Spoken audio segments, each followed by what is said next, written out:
Sandra Marceau, comment vous analysez ces résultats, ces premiers résultats? Oui, les premiers résultats. Bon, c'était annoncé, on va dire. C'est vrai que les sondages, depuis plusieurs jours, précisaient quand même le mouvement. C'est, j'ai envie de dire, à la fois une déception. Donc, visiblement, la liste Besoin d'Europe est quand même seconde. Donc, je suis plutôt contente que cela confirme les sondages. Mais c'est vrai qu'il y a une forme de déception, c'est sûr.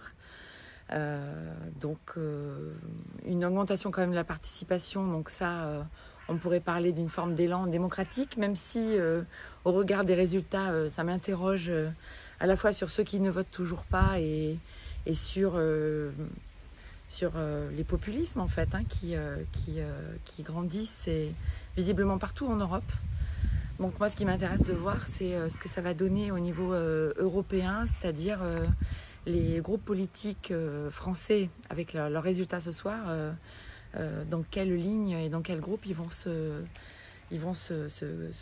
constituer, en tous les cas, de quel groupe à quel groupe ils vont participer au niveau européen, pour voir si il y a une idée de vague européenne. J'aime pas trop ce mot, mais donc voilà. Donc c'est vraiment une interrogation pour voir si au niveau européen, à l'heure aussi où les angoisses et les inquiétudes, pour le coup légitimes, de ce qui se passe aux portes de l'Europe avec la guerre que font les Russes aux Ukrainiens et qui nous concerne au premier titre, quand même.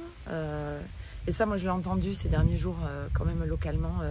Les gens sont très divisés sur ce qu'il faut faire ou pas, parce que c'est tellement nouveau après 80 ans, puisque c'est aussi la date anniversaire.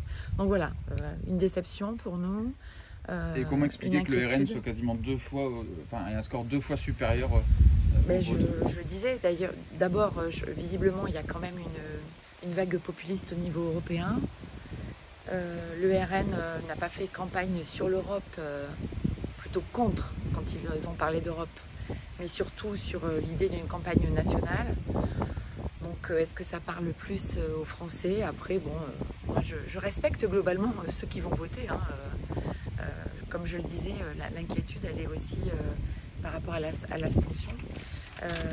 Et puis voilà, c'est voir comment déchiffrer ces résultats au niveau européen et comment ces partis vont se comporter, c'est-à-dire les groupes qui vont constituer. Pour moi, c'est ça qui est important. Ok, merci.